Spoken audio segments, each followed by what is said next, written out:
forecast to reach more than 95 degrees Fahrenheit later this week. NPR's Fatima Al-Kassab has details from London. This latest heat wave comes as more than half of England and all of Wales are already experiencing drought. Green fields have turned scorched brown, and farmers are warning of shortages of certain foods if there isn't rain soon. 20 million people in England are under water restrictions, what authorities here call a hosepipe ban. July was the driest month since record-keeping began in 1836, with parts of England not getting a single drop of rain. NPR's Fatima Al-Kassab reporting from London. Polling shows most Americans believe that young adults in the United States have a harder time financially than their parents did at their age. NPR's Jennifer Ludden says many parents are helping to support their children well into adulthood. When Mabel Lago and her husband retired to South Carolina this year, they made sure there was room for their 39-year-old son who lives with them. His job paid low wages and no benefits, and Lago says rents are way too high. The young people have really been shafted big time. In the pricey Seattle area, one of David Zuccaro's 30-something daughters moved back home to cut costs, and the other wants to. When I look at the salaries these kids make, I'm like, how can you not live on this? But they can't. The share of adults under 35 living with parents has shot up dramatically in the past 2 decades, and AARP finds most parents also provide financial support to grown children, needed or not, though many say they give even when it hurts their own budget. Jennifer Ludden, NPR News. This is NPR News in Washington. Live from News 88.7 in Houston, I'm Tom Perumian. An investigation is underway into an officer-involved shooting over the weekend. Assistant Police Chief Patricia Cantu says it took place Saturday night on Westheimer. When officers arrived in the 8800 block, they found an armed man standing over another man who had been shot. Officers gave commands to put down a weapon. The suspect was armed. The suspect did not comply. Multiple officers discharged. The suspect was struck. Both men were pronounced dead at the scene. An investigation into what led up to the initial shooting is ongoing. A teenager is in critical condition this morning after getting shot in his pickup truck just north of Beltway 8 last night. The Houston Police Department says the teen was riding in the back seat when another truck pulled alongside the vehicle on a feeder road and opened fire just before midnight. Authorities have not yet released any details about a suspect or a vehicle. A new poll out from Texas A&M finds Democrat James Tallarico leading his Republican U.S. Senate opponent, Attorney General Ken Paxton, by 4 points. Tallarico leads on affordability, public safety, and water issues. Paxton has the edge on border security. In sports, the Astros lost to the San Diego Padres on Sunday 7-2. Houston ends up losing the series 2-1. Houston, however, remains in first place in the American League West Division. They're just a half a game up over the Texas Rangers. The Astros are in San Francisco tonight to take on the Giants at 8:45. And checking your weather, we've got a 60% chance of afternoon showers and thunderstorms. Otherwise, it's mostly cloudy with a high near 92. Tonight, a 10% chance of overnight rain, a low of 79. On Tuesday, a 20% chance of showers and thunderstorms with a high near 95. Right now, light rain, 88 degrees on the UH campus. I'm Tom Perumian, News 88.7. Support for NPR comes from NPR stations. Other contributors include Made in Cookware. Made in Cookware is crafted by chefs for chefs and designed for restaurants and home kitchens around the world. Their cookware can be found at madeincookware.com. This is NPR.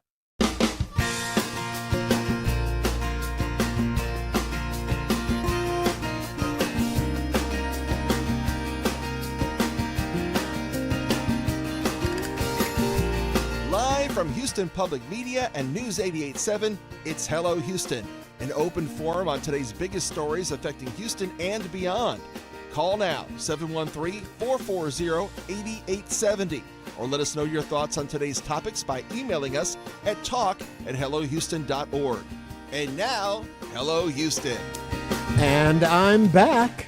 Ernie Manous back in the chair again. I had my 1 week vacation, snuck that in really quickly. Not much of a vacation, though. Not much of a vacation. But what made it rewarding was coming back to my guest host today. Deborah Hope is back with us. Hello there. Hello, darling. I'm so happy to be back. Love being in the chair next to you. I'm happy to have you here. Some folks are chattering and saying, well, wait a minute, isn't the new co-host starting the show? That's soon. Next Monday. You got one more week. So this week we're doing something really fun. Yes, yeah. We are bringing in a group of some of the first ladies of Houston theater. Love it. Yes, we're bringing in a bunch of the actresses who have worked the stage in this town and have made a name for themselves. And we couldn't think of a better person to start this week off than with I'm going to Deborah Hope. try to set the bar really high for them. Yeah. But I don't want them to exceed it? To exceed it. You know how hard it would be to do that. You have been a joy to sit in here with me. I saw who's coming up. I saw it's not going to be hard. We've got a great week of a guest hosts coming in. And then next Monday, Tessa begins with us, and it will be a new era of Hello Houston with Tessa and Ernie, and we're looking forward to it, and I hope you'll be joining us for it.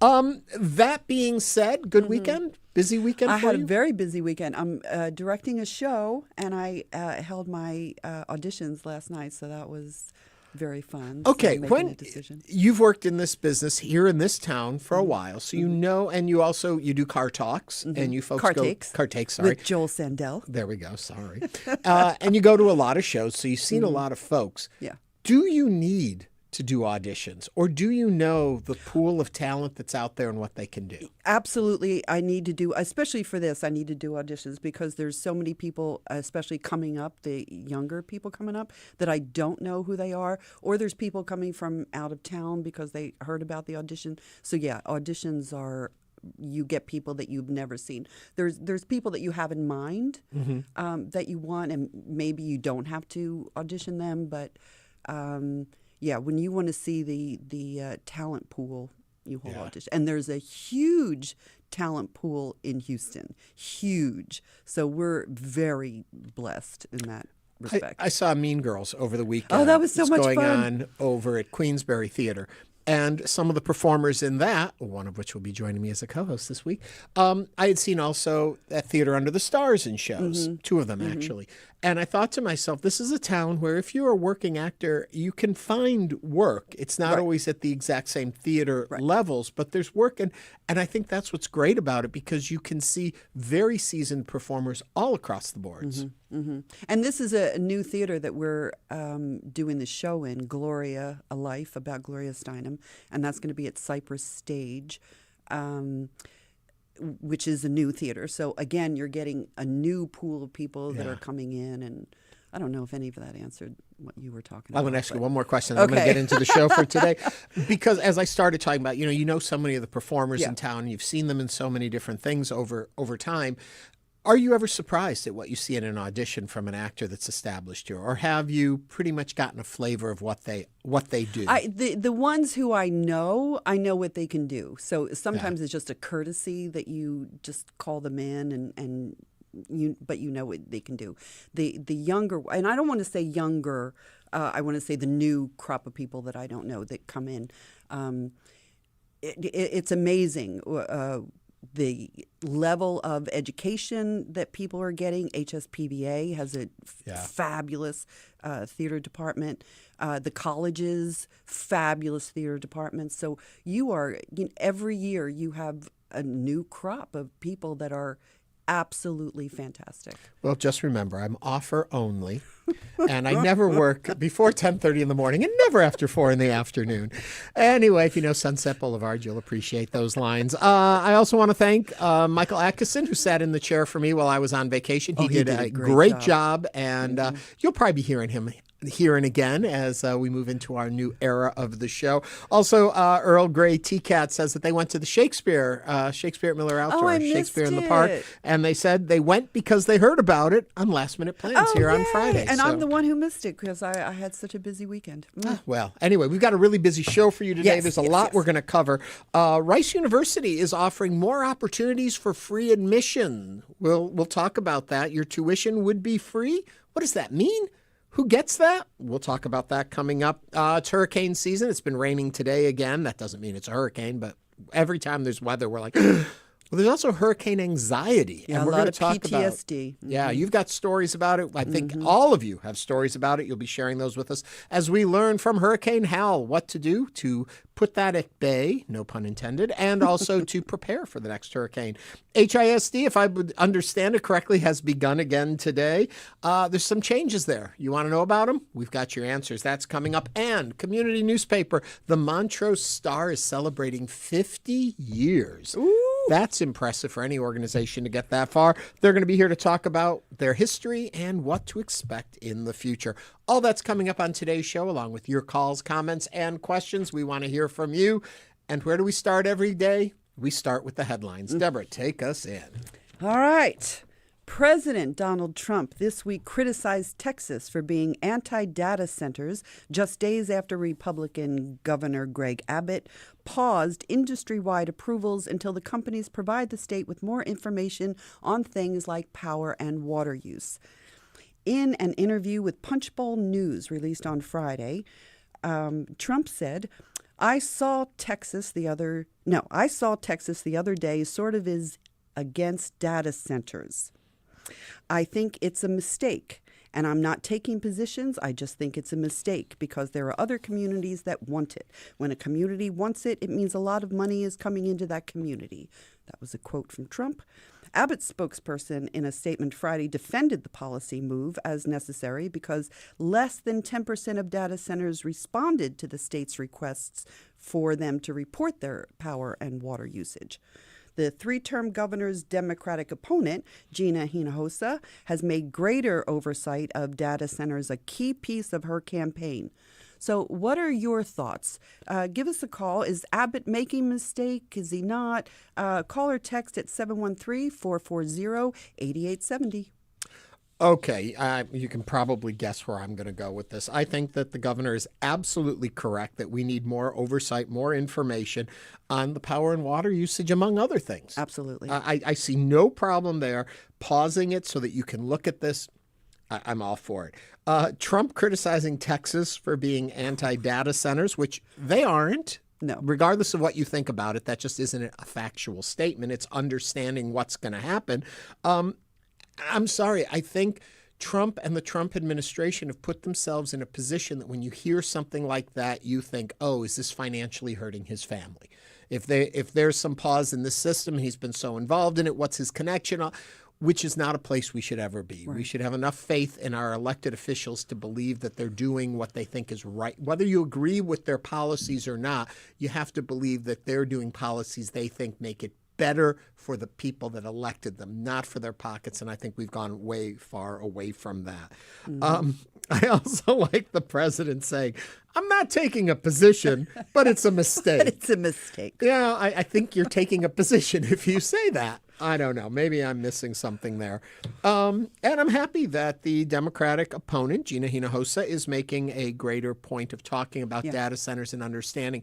It seems like what I understood from the beginning of all of this was that they were going to have their own power sources. They were going to have their own water filtrations and recirculation.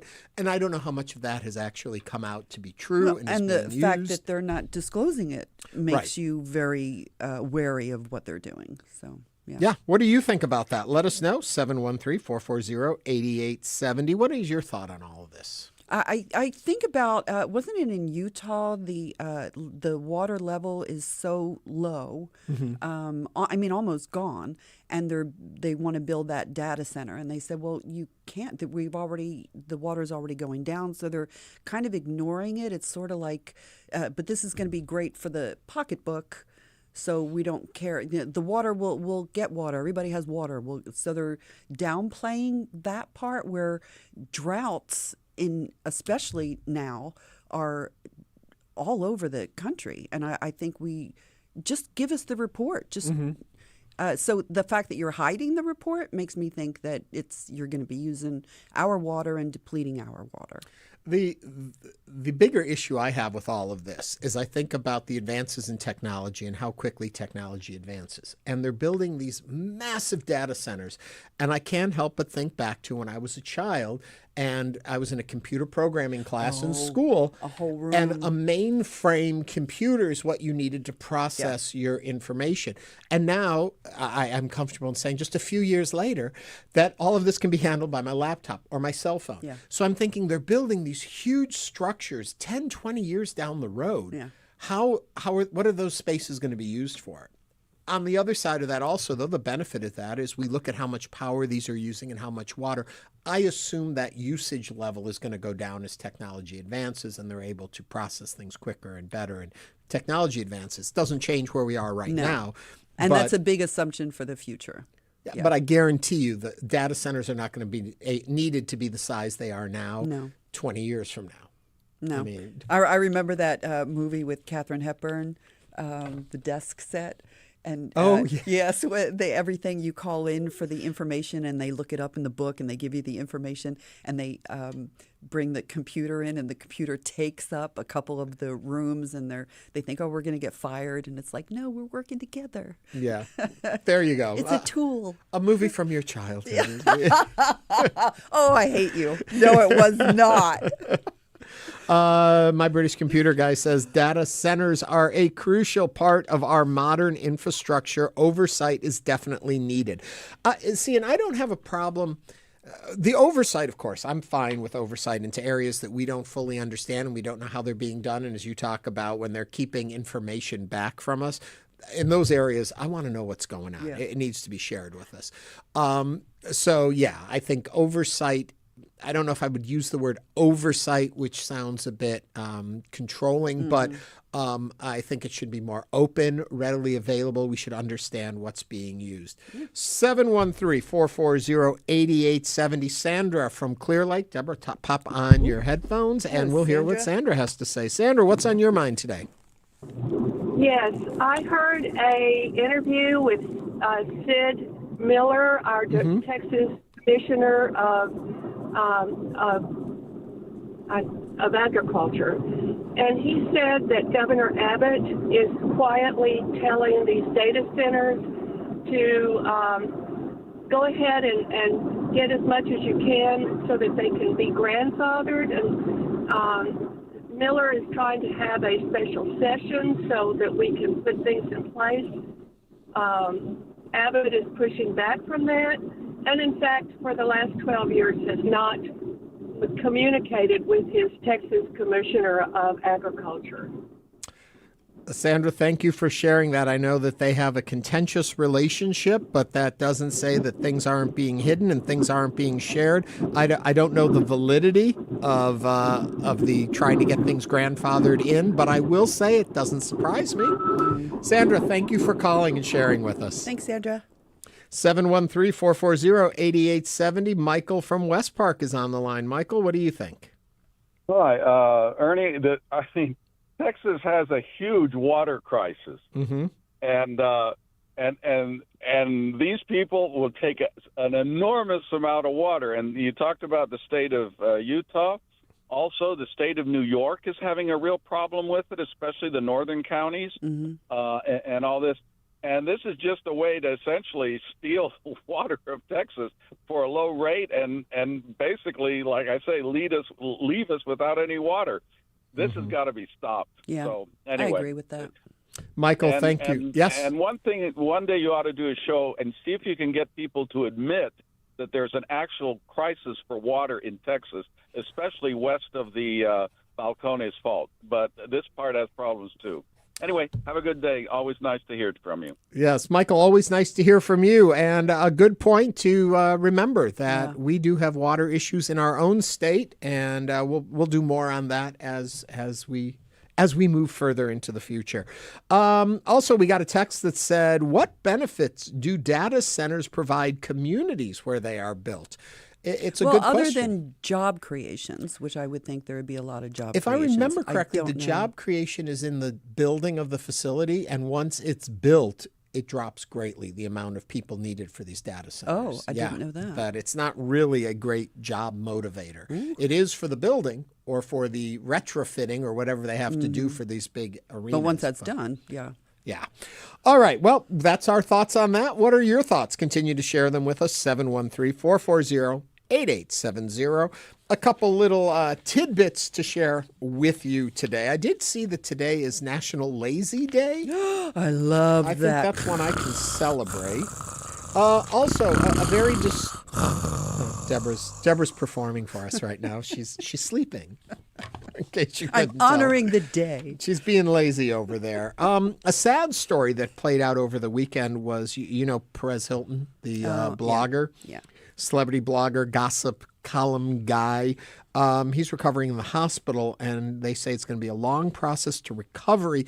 He and I actually saw the video as it was going on. I didn't watch after it. the fact. He was live streaming, and it was self-harm. He was hurting himself, and what I saw was him covered in blood and very distraught, and I stopped watching right away. I thought for sure it wasn't going to end with him getting out of it alive. But what's interesting to me is that his family has asked for respect and for people to leave the family and the children alone as they go through this difficult time. And it's just a little, what's the word I'm looking for there, Deborah? Disingenuous? Well, I don't know. I'm sure they feel the pain there of what happened do they to not Perez. know what Perez did to other people? Right. That's the I part don't want anything bad to happen to him, to anyone. I'm so sorry that it happened. Yeah. But to say that you have to respect our privacy when Perez Hilton's entire career was built on I am invading your privacy and I'm saying a little ironic, hateful things. Yeah. So well, he did do a turnaround. I believe it was 2010, and he has become an apology. And he's very beliefs in Christian faith and his Bible readings online. So he has made a change of who he is, but still, it's just interesting. Yeah. Anyway, and I wish him a speedy recovery. I really do. I don't want anyone to be harmed, like self-harm like that. Yeah. But anyway, I hate to end on a sad note like that, but I'll tell you about a good note that's coming up next. Rice University is making it more convenient for people to go to their university. What does that mean? Well, free tuition? We're going to talk about that as Hello Houston continues right after this break.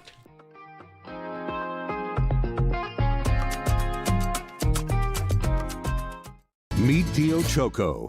We just took his keys for the day and gave him a Ride Metro fare card. This is his story. Visit ridemetro.org/Choco to find out where is Choco. Your favorite PBS and Houston Public Media shows. Live, on demand, and all in one place. Search HPM Plus on your smart and connected TVs.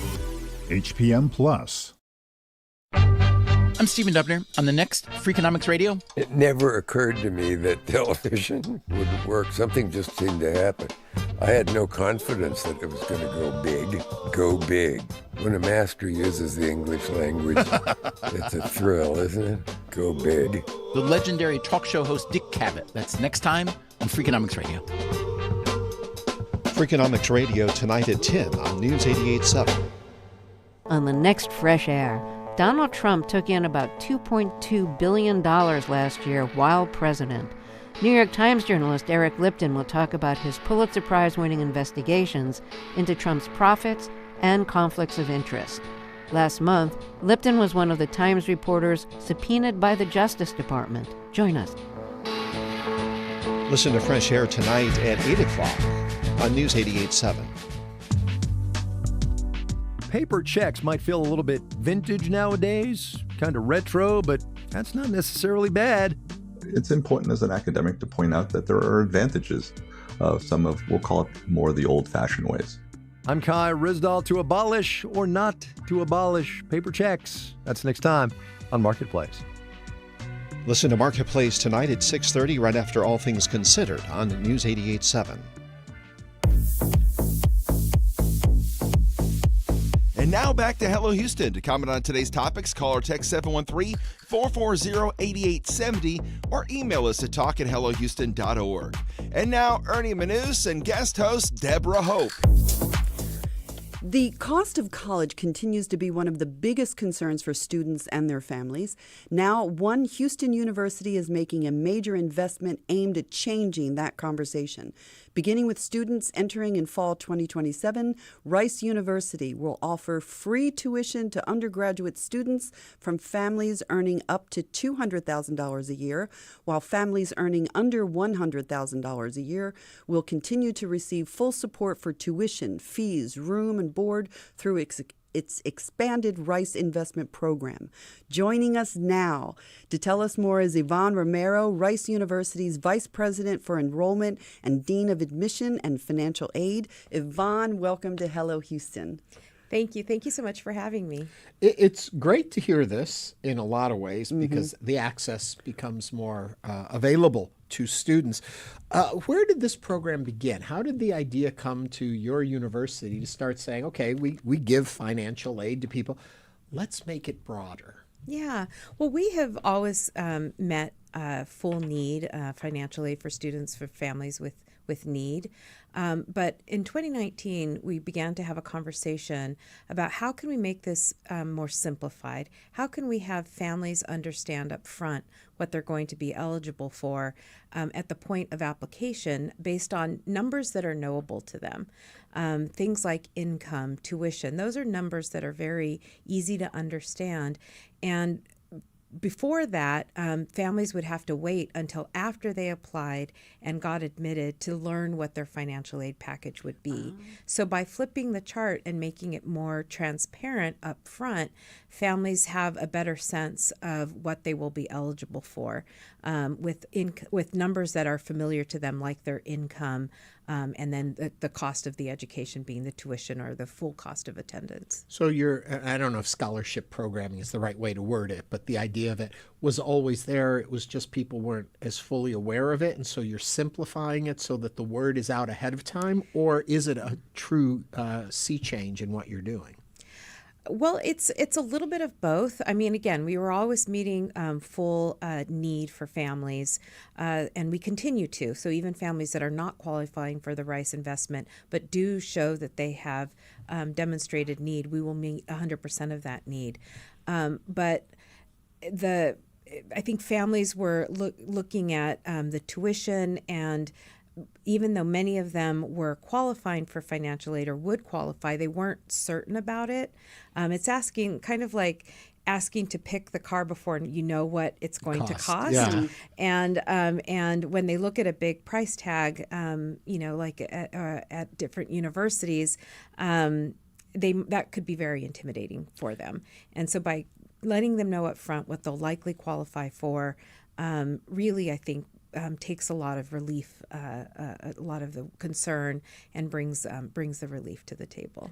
When you talk about families earning up to $200,000 a year, is it the fact that you have moved it to be more inclusive of a higher earning level family, or is it that the economy has changed so much that you're still accessing basically the same talent pool, the same folks? It's just things have gotten so much more expensive, and $200,000, I hate to say it this way, $200,000 doesn't go as far as it used to. Yeah, that's certainly true. I mean, the Rice investment, when we launched it in 2019, was one of the first of its kind to put this transparency up front. And we actually also had a half tuition offer for families between $140,000 and $200,000.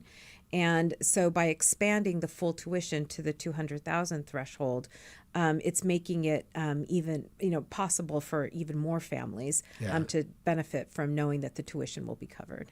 Okay, I'm going to go real basic with you. I'm a parent out here listening right now. I have a student that I think would excel at Rice. I want this help. How do I begin? Well, there's a couple of ways. I mean, first, of course, coming to our website. We also have a couple of tools like the net price calculator and the My Intuition, which are tools that a family can put their financial information into the tool with about 6 questions, get a strong sense of what they would qualify for. And so these are meant to be helpful. And then, of course, there's a lot of information on our web pages that goes into more detail about rice investment. We had a caller who called in and left a message. I don't think they're on the line, but they called in and say, does the program cover individuals who are undocumented? How does Rice look at status when approving a student? Well, so this is typically for our domestic students, U.S. and permanent residents, but undocumented students who would have qualified for DACA previously, have been in the United States and have been at a high school in the United States for a number of years, could qualify as well. Yeah. What do you think you folks have learned from the first, I guess it's 7 years or so of doing this program? What have you learned about it? Well, I mean, I think just being able to really simplify the message and talking to families, you see it in their face. Once that really clicks that, oh, wait a second, I could qualify for free tuition at this institution. You almost see a sea change in an audience when we're presenting this to families. And the interesting thing about my work is that no matter how well we did the previous year, we always have a new crop of families that we have to educate and inform and help them understand the admissions and the financial aid process. My understanding, and obviously from looking into this, I had it wrong, that there was a point where Rice was looking at all freshman tuition would be waived, that you folks had an endowment enough to be able to bring in freshmen without it. Was that a seed of an idea that sprung into this, or how did all that play into each other? Yeah, I mean, I think it goes back to our history about making the education affordable for all talented students. And so for about the first 50 years or so, we were tuition free. And that really created a lot of opportunities, especially for students from the state of Texas, that you could come from any part of the state, from any background, and have access to a Rice education. The moment we started charging tuition, we also started giving financial aid. So that part has always gone hand in hand for Rice. And so now in 2019, and then with this more simplified Rice investment with kind of full tuition or full tuition room fees and room and board, it just makes it easier for families to know where they might fall. And I know I'm oversimplifying your program, and folks can go to your website to learn more and understand it better. But up to $100,000, you cover beyond tuition. You cover room and board and all that. From the $100,000 to $200,000, what's included in that? Is it just tuition? The guarantee is tuition, but sometimes families will qualify for even more. And so that's when I said earlier that we meet full need. If a family making between $100,000 and $200,000, let's say they have two kids that go to college, which means that that income has to stretch across two children and their educations, we might calculate that family would be eligible for even more financial aid beyond tuition. And so the minimum guarantee is the tuition. And then possibly more if they qualify. And the other important part of this is that this is all grant money. We do not package students with loans. So students are graduating debt-free from the Rice education. That's wonderful. Yeah. I was going to ask, what's the makeup now of the community at Rice? Did you find that opening up the tuition to people who wouldn't normally think they could get into an Ivy League school? Does it change the makeup of your student body? Yeah. Does it? Do you have more people? I'm assuming it's going to be more diverse and more dynamic. Has it changed at all? I mean, we've been looking at the data, and it's interesting. I mean, I think we are definitely appealing to more students. Our applications have more than doubled since I arrived in 2017. But what's really interesting is that I think the appeal of the Rice education is hitting a broad range of income levels in the United States. And we have, I think because of Rice's history of being tuition free and, trying to make access possible, the composition of our university actually looks more like University of Texas in terms of variations of incomes than some of the other East Coast private schools where they don't have as much of that middle class. They have a lot of low income students who might get a full attendance covered. and then very high income families, but the middle income families are the ones that were being squeezed. And so Rice has always supported those families. And I think in doing this, we were, again, our financial aid was generous, for, especially for families earning under $75,000 or $100,000. But it's that middle income family that, you have two working parents, and they want to send their children to college, but I think they were feeling like they were getting priced out of accessing an education. And so I think that was one of the revolutionary things and the innovative parts of the Rice investment when we initially launched it. And now we've expanded it and simplified it. So we're hoping that the message really hits home to families. It does sound like you changed the parameters a little bit. Do you take them on it? Is it a case by case? Or is it just across the board? It sounds like it's a case by case if somebody has Yes, well, so it's needs. a little bit of both. So the first thing a financial aid officer would have to do is assess what the family's income is and what their need would be. But if that income falls within a bracket, the under 100,000 or between 100 and 200,000, then that would be we would understand that they would qualify for that minimum. Let's say it's for full tuition. But if looking at the need was over full tuition, then they would get the whatever amount that we calculated their need to be. Oh, that's wonderful. Yeah. Okay, this is the difficult question to ask, and it's going to sound horrible, and I don't mean it in that way. I'm sure there are people out there who are feeling like, it's an Ivy League school. We want a very certain student there. We want this to be a very specific experience. Talk about the benefits that come for a school, for an organization to have this. And I know I'm skirting the word diversity because for some reason that seems to be a bad word these days.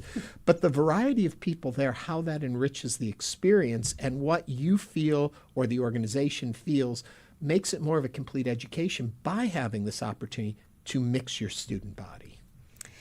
Well, I think we've long believed and know that when you get a diverse, or a rich set of perspectives in a room, then that's when the learning happens. That's when people are coming at an idea from whatever their lived experiences are, and it's the exchange of ideas that occur.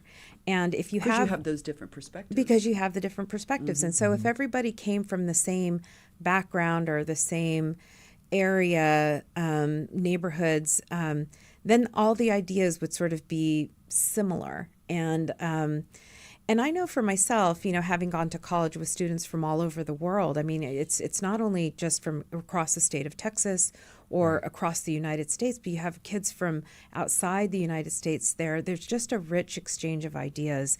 And you never know what you don't know. And that's, I think, one of the beauties about being on a college campus is to be able to engage with other students, to learn from the perspectives and ideas that they come from their backgrounds, and then to grow together. That's kind of what makes that 4-year residential college experience so memorable. A lot of folks would look at you are a private university. The ultimate goal of private businesses usually are to make money. How does this help you folks financially by making these things available? What's the benefit to the university as opposed to the students and the student body? Well, we are able to have a generous program like this through the incredible gifts and kindness of many donors and donors from across many years and decades. And so that really certainly helps us to make it possible. But the business of a university is to provide a public good, a public service, whether that's the research and development of new ideas that are impacting the city of Houston every day and the world, and educating the next generation of scholars and leaders who will go out into the world and make a difference. And so I think that's what makes universities uniquely a university. It's both the creation of knowledge and the exchange of knowledge that occur on a college campus. And that really is providing that public good. Couple quick questions before we run out of time. Have we noticed improvement in student academics since these programs have been more obvious since 2017? Have you noticed academic increase? Goodness, our students have always performed really well. Right. You do have a great student body. Yeah. We do have a great student body.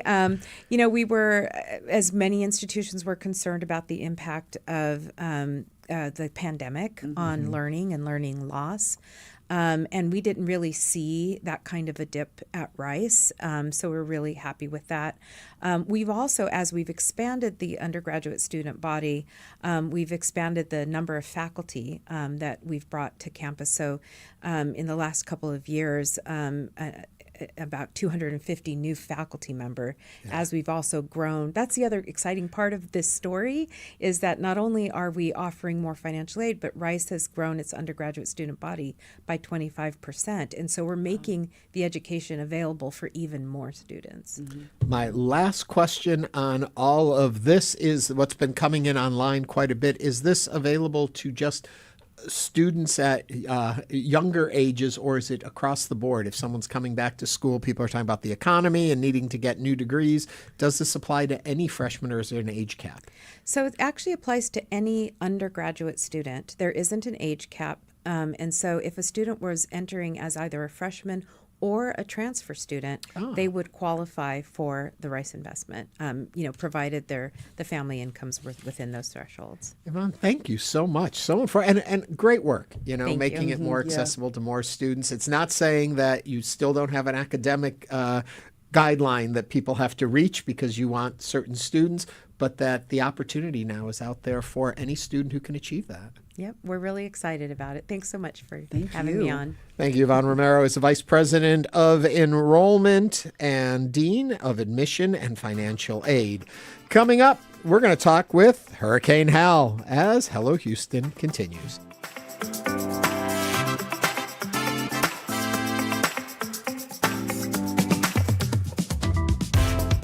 Meet Gamola, songwriter, world-class violinist, and award-winning multi-genre artist. We just took his keys for the day and gave him a Ride Metro fare card. Visit ridemetro.org/Gamola to learn more about his ride.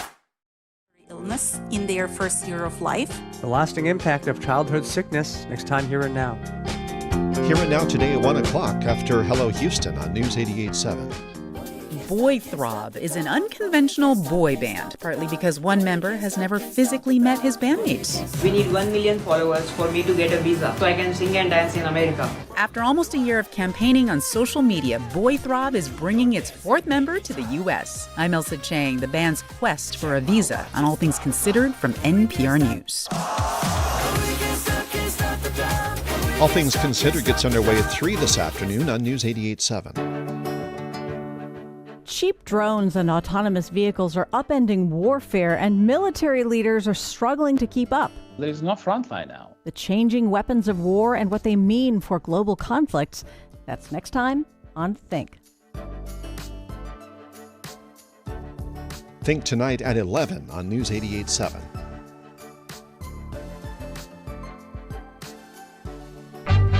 I'm Stephen Dubner. On the next Freakonomics Radio. It never occurred to me that television would work. Something just seemed to happen. I had no confidence that it was going to go big. Go big. When a master uses the English language, it's a thrill, isn't it? Go big. The legendary talk show host Dick Cavett. That's next time on Freakonomics Radio. Freakonomics Radio tonight at 10 o'clock on News 88.7. And now back to Hello Houston. To comment on today's topics, call or text 713-440-8870 or email us at talk@hellohouston.org. And now, Ernie Manous and guest host Deborah Hope. Dr. Hal Needham, better known as Hurricane Hal, is an extreme weather and disaster scientist based in Galveston, known for his science-based, no-hype hurricane forecasts and disaster preparedness expertise. Living through hurricanes and other natural disasters can take an emotional toll, especially for those directly impacted when a storm strikes. So how can you manage disaster anxiety while staying informed and prepared? And what can we expect for the rest of hurricane season? Joining us now with his no-hype outlook for the months ahead is Dr. Hal Needham himself. Hal, welcome to Hello Houston. Hey, Deborah. Hey, Ernie. Great to join you here on the show. It's great to have you with us. Okay, the anxiety is out there. People are already worried about hurricane season. I want to start, we'll get into all of that, but I want to start with the whole concept of the fact just because forecasters say it's going to be a calm season doesn't mean we couldn't see catastrophic problems. Oh, you're spot on there, Ernie. You know, the good news is this year we're expecting a lower than normal hurricane season, less active in part because of El Nino out there in the Pacific. But you're spot on. We have to be prepared. As they say, it only takes one. We think back to 1983. There were only 4 named storms in the entire Atlantic Basin. 1983 was a very inactive year, but one of those 4 storms was Category 3 Hurricane Alicia that hit Houston and Galveston. So we always have to be prepared. Now, I set this up like that to say, did we just cause anxiety in people? How can you cover this without making people worried? We say, wow, it's going to be good. There's so many fewer storms. It's going to be calm. But watch out. Any one of them could get you. How should we be reporting this? Yeah, Ernie, you're right about that. In recent years, the National Hurricane Center has been showing these areas of interest. And when you look at the map, it causes me anxiety. There'll be these big areas highlighted in yellow and orange and red. And basically, it just means that some thunderstorms 2,000-3,000 miles away could get rotation. The chance of them hitting us is minuscule. So that said, when you see a lot of these graphics floating out there in social media, mostly nothing of that nature is going to impact us. But we do have to be prepared. And we're going to talk today on the show just about a few bullet points that people can do to be prepared to really reduce that anxiety all through preparation and having a plan. I want to remind folks, if you have questions for Hurricane Hal, you can give us a call at 713-440-8870 and join this conversation. I guess when it comes to preparedness, the thought that runs through my mind is if you feel confident that you're prepared, that should relieve some of the anxiety, as opposed to walking blind into the situation. Yeah, that's true. And I just wanted to start with, we all live very busy lives. And then all of a sudden you introduce a hurricane or tropical storm, people feel overwhelmed, and that's normal. We should feel overwhelmed because these storms can really upend our lives. They can impact our communities. So feeling overwhelmed is a very normal thing. I've recently been introduced to the concept of checklists. I mean, we've all heard of them, but Haskell Moore wrote an amazing book called Hurricane Preparedness for the Home and Family. It's a cheap read, but it's great and it's very focused. He talks a lot about having checklists, and that can really help us. The next time you get on an airplane, we tend to want to turn to the right to find our seat. Turn your head to the left and look in at the pilot. Some of them have 20, 30 years experience. They're going down checklists, right, to make sure they don't forget anything. Having a checklist for your home and your life can really help you navigate and be better prepared. And I just recommend that people really think through 2 types of situations. Number one, what if your community has a power outage lasting at least 3 days? This isn't maybe the most catastrophic hurricane, but the power goes out. How are you going to live without power for multiple days? Do you have a generator? Have you tested that? Does it work? If you don't have a generator, do you have battery-powered fans? Or if you can't cool yourself in a hot house, are you going to go somewhere else? Just thinking through these things and having basic supplies like water, non-perishable food, all these things. How can you survive at least 3 days without power? Just having a basic checklist for that can be really helpful.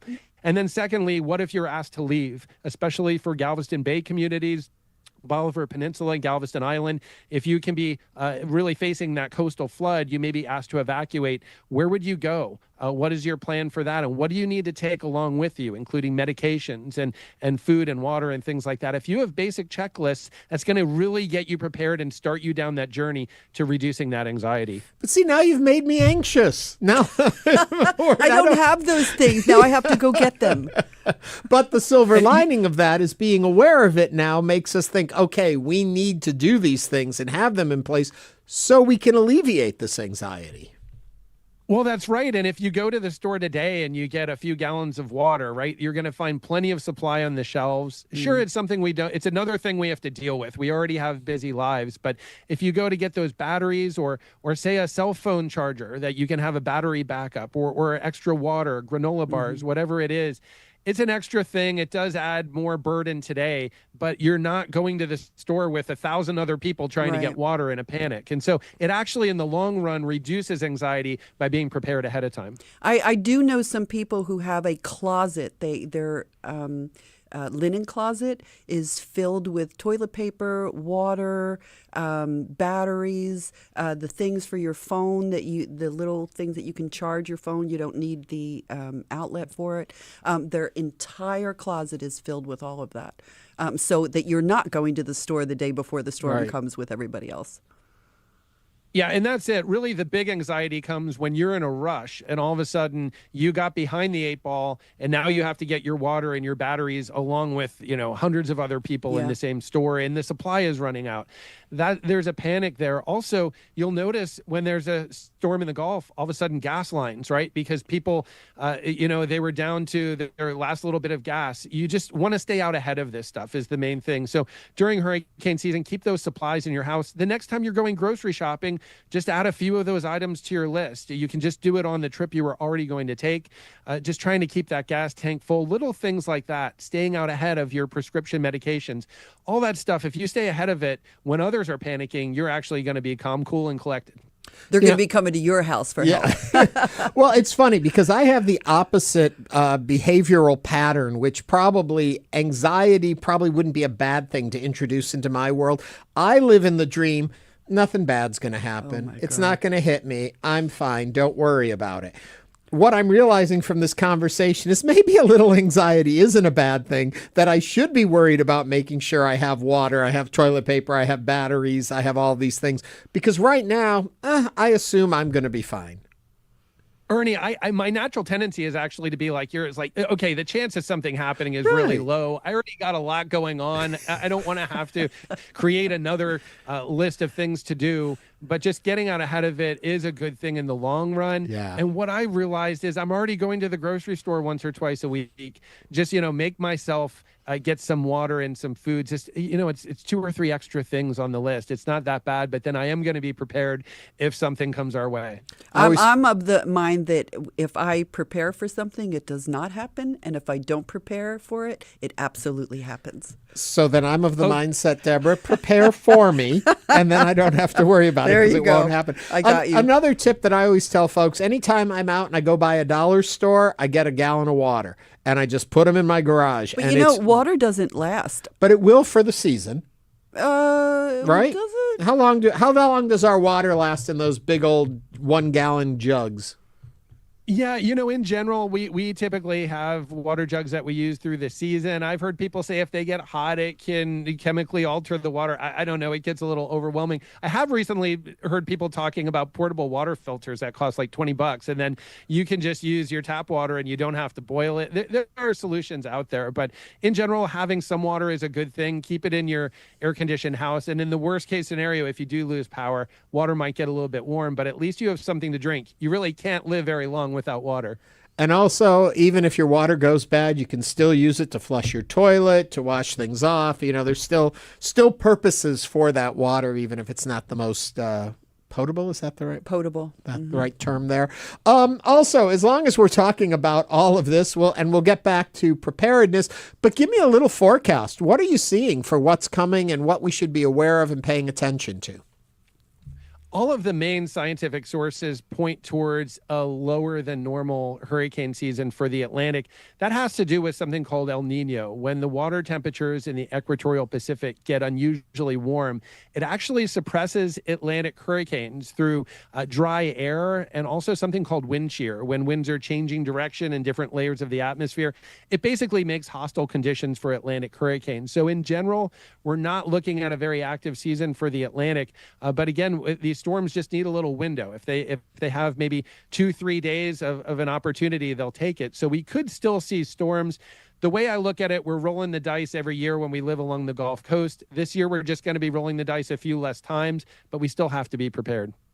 Coming away from forecast again, I'll get back to the forecast in a minute. A human nature that fascinates me, and I'm curious if you've thought about this and why. We're very easy to get worried, to have fear, anxiety, but that doesn't often generate into action. Why don't we allow that to say, you're fearful, go prepare? Why do we sit in our tower of fear and still not do the things we could do to alleviate that? Yeah, it's a great question, Ernie. I think we often get overwhelmed. And sometimes I know for many of us, when we get anxious, it can actually lead to paralysis, right? Mm-hmm. Because we already have a very full life. And now you're telling me I got to prepare for hurricanes. I'm not going to do anything. I mean, I already have enough going on. So again, I think if we can break it down into, hey, it's just going down one extra aisle at the grocery store and getting 4 gallons of water or 10 gallons of water. It's like, oh, okay, it's just an add-on to what I'm already doing. I think if we can minimize the amount of effort, it can lead to action. It's better to take action on one thing than to have 10 ideas of what you need to do and do none of it. Too many ideas, I think, leads to paralysis, and we don't do anything at all. I'm curious, as we have studied these storms more and more over the years, are we learning more about their behavior? Or as we learn, is also the environment changing that we're always at a point of not knowing? I hope you can make sense out of that question for me. Yeah, it's a great question. You know, part of it is every storm is different. And so I've talked to people that say, hey, I've lived here for 30 years. Our neighborhood never floods, you know, but then you go back into the old newspaper articles or the old archives and you see actually your neighborhood would have flooded in 1925 or something like that. So sometimes the human perspective, 20, 30, 40 years for us is a long time. For Mother Nature, that's just a blink of an eye. And so part of it is realizing that we could see things that we haven't seen in our lifetime. Maybe they've actually already occurred, but we didn't know about it. And every storm is different too. You can always see a new combination of wind and flood patterns. And so you have to be prepared even if it's something you haven't seen. And I'm glad you actually brought this up. It leads into another thing you can do to reduce anxiety, and that's having flood insurance. A lot of times people go to buy a home. Their realtor says, hey, you're not in the flood zone. You don't need flood insurance. Oh, great. I already have enough to worry about. I'll just move on with my day. We see in a lot of these storms, we can see tens of thousands of people sometimes flood that are not in the flood zone. It happened, for example, in Hurricane Harvey in 2017. So if you're not in the flood zone in general, your flood insurance will be much cheaper, but you should still have it. We see people flood all the time that are not in the flood zone, and they say, hey, I was told I didn't need it, or my neighbor said they never saw it flood here before. Just because I haven't seen it before doesn't mean it can't happen. Dr. Hal, thank you very much for coming in. One commenter says to us, remember, generator maintenance is important. Also having canned goods, food, and toilet paper, all important to have on hand. Thank you very much. We have been speaking with Dr. Hal Needham, better known as Hurricane Hal, an extreme weather and disaster scientist. We're going to take a break. When we come back, more Hello Houston. Don't go anywhere. Stay tuned. There's more Hello Houston on the way. For the latest in local news, subscribe to the Hello Houston daily newsletter at houstonpublicmedia.org. Hello Houston is a production of Houston Public Media. The opinions expressed by the guests of this program are solely their own and do not represent the views of management, staff, or underwriters of Houston Public Media. This is News 88.7. Support for Houston Public Media comes from Dekamara. The 26-27 season features Joyce DiTonato and Time for Three, Jazz with Joshua Redman and Julianne Laws, and more. Information and tickets at dekamara.com. We have 87 degrees here at the University of Houston. Glad you're listening. More of Hello Houston just ahead. This is your NPR station, KUHF Houston, News 88.7. It's a service of the University of Houston. It's 12 o'clock. Just ahead on this hour of Hello Houston, the debate over 7,000 miles of flock cameras in Harris County rages on as the artificial intelligence-powered cameras continue to scan license plates. We'll discuss this and more as we continue diving into the top headlines of the day. I'm Ernie Manous. And I'm Deborah Hope, guest hosting. What do school closures, lunch program changes, and a major special education overhaul mean for Houston families this year? Houston Chronicle reporter Claire Partain helps us navigate the biggest changes as HISD students head back to class. Plus, one local newspaper has been helping tell Houston's LGBTQ plus story for half a century. Also, we want to hear from you. Give us a call or text us at 713-440-8870. Hello Houston is made possible in part by founding sponsors John Bradshaw and Kathy Sanders, and by gifts from listeners like you. Live from NPR News in Washington, I'm Louise Schiavone. Iran says it is close to a final deal with Oman to reopen the Strait of Hormuz. But before that happens, Iran has some tough conditions for the U.S. NPR's Hadil Al-Shalshi reports. Among other demands, Iran wants the U.S. to lift a naval blockade and sanctions and pay it reparations for war damages, high prices for the United States.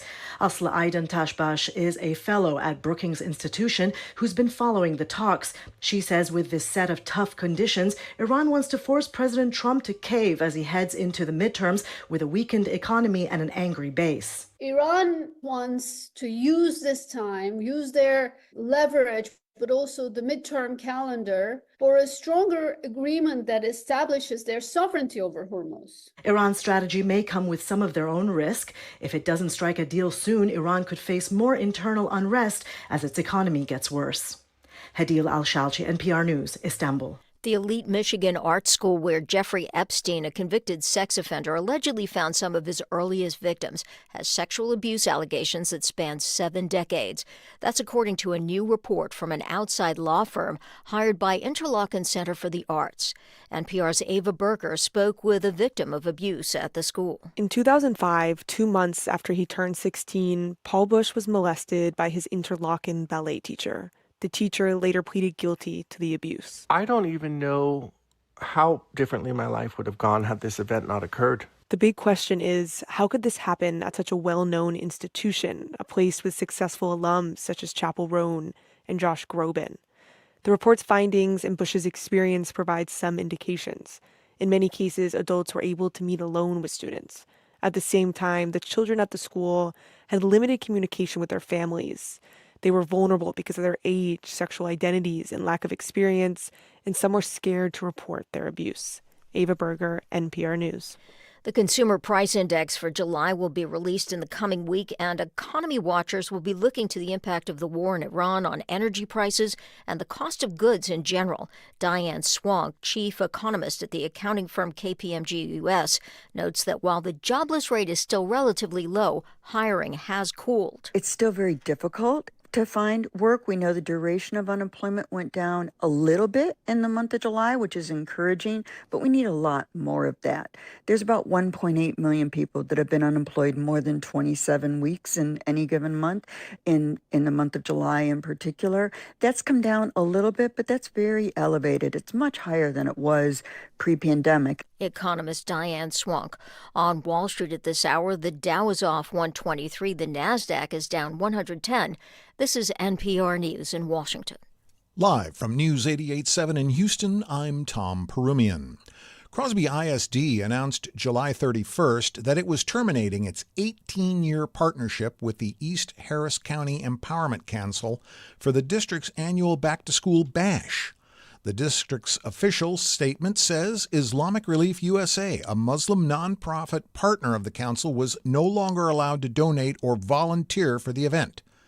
Jida Nabulsi, the executive director of the Muslim nonprofit Mgage USA, says she's concerned about how similar organizations may interpret this situation when they're trying to serve the community. I know that we're still fighting for the rights of all faith organizations to be able to not be scapegoated like this. In response to a comment, the school district did not say why it terminated the partnership. A new poll out of Texas A&M finds Democrat James Tallarico leading his Republican U.S. Senate opponent, Attorney General Ken Paxton, by 4 points. Tallarico leads on affordability, public safety, and water issues. Paxton has the edge on border security. Democratic gubernatorial candidate Gina Hinojosa trails Republican incumbent Greg Abbott by 1 point. Lieutenant Governor Dan Patrick trails his Democratic opponent, Vicki Goodwin, by 2 points. No Democrat has won statewide office in Texas since 1994. Taking a look at sports, the Astros dropped 2 in San Diego, including Sunday's 7-2 decision. The Astros fly to San Francisco today to open up against the Giants tonight at 8:45. The Astros have a half-game lead in the AL West. And checking your weather, a 60% chance of afternoon showers and thunderstorms. Otherwise, partly sunny today with a high near 92. Tonight, a 10% chance of overnight rain with a low around 79. On Tuesday, a 20% chance of afternoon showers and thunderstorms with a high near 95. Right now, mostly cloudy, 85 degrees on the UH campus. I'm Tom Perumian, News 88.7. Support for NPR comes from NPR stations. Other contributors include Fisher Investments. Fisher is committed to helping clients stay on track to reach their financial goals and enjoy a comfortable retirement. FisherInvestments.com. Investing in securities involves the risk of loss.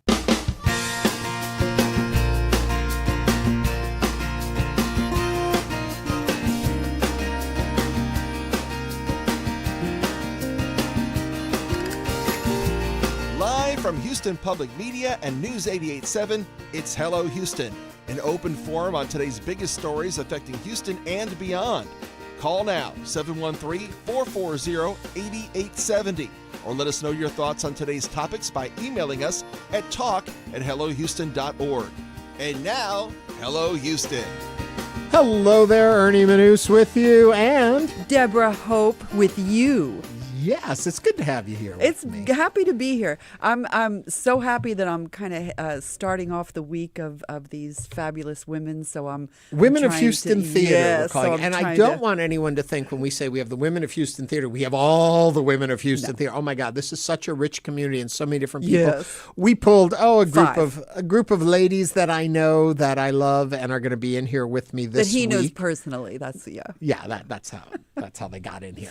But please go out and support your local performers. There's so many of them in this town. It's a lot of talent. Speaking of talent, we had Hurricane Hal on in the last hour. Yes, I love Hurricane Hal. He's a talent in and of himself. Yes. But he was talking about the anxiety we feel during hurricane season. And an area we didn't get to because of the time we had, and which was interesting, was a story you were telling me. Your daughter went through a really traumatic hurricane season or event during a hurricane one time, but that it also led now to you having anxiety about it. So it's not just the person in the situation, it's the ripple effects of these. And there is true hurricane anxiety. Yeah, I get very concerned for my family, but especially my daughter, because she was kind of caught in this hurricane flooding, and so she gets anxiety even when it rains. Yeah. So now I get that same anxiety. So I will be constantly calling her. Are you okay? Are you feeling all right? I have that PTSD, and I didn't even go through anything. Yeah. So for you, what would alleviate it? What helps you feel better in those situations? When she says I'm fine, everything's fine. Yeah. Oh, you have to hear that. As long as I hear everything is fine. But if I hear the anxiety in her voice, like, oh, I'm driving home and it's so bad, I stay on the phone with her until she gets home. Yeah. I'm so anxious about, I want you to be safe. But I also have a son. I have grandchildren that I don't worry about because they've never gone through anything. So I'm thinking they're totally safe over here. I'm concentrating on the one that... I'm very happy to hear you refer to them as your grandchildren. For the longest time, you would say My your son and your son's children because you didn't want to use that. Let me tell you, my son is turning 50. How is that possible? So I can't lie about my age anymore unless I say I was 2 and it was an experiment. But yeah. Yeah. Well, 50. I love Eric. I loved growing up with him, being that we're both basically the same age now. We were also talking about data centers in the first hour, and a really interesting comment came in from a text from one of our listeners. My husband and I are planning to move out of Houston to the family farm in East Texas, and we're delaying our decision to do it due to the threat of AI data centers moving in. Wow. Well, it's a real concern, because if you're someplace, especially if you're going rural and you have to depend on this finite water system, you don't want somebody coming in and taking any of that water. That's a real concern. I feel you. Another comment came in with regard to the data centers. I'm just wondering where all of this water concern comes from. As far as I know, data centers do have these heat exchangers called chillers, but they run on oil, not much water. I did not know that. So I don't know about that either. If you know why data centers use so much water, I get the power, I know the energy part of it, why they use so much water, what is it for? If it's not for cooling the systems, I'm curious. So thank you for bringing that up for us to wonder about it. Also, back into the anxiety area. Resonate wrote, yeah, we have 4 generators with 500 feet of cable. We made our own secondary drains the city wouldn't do. Flood proof now.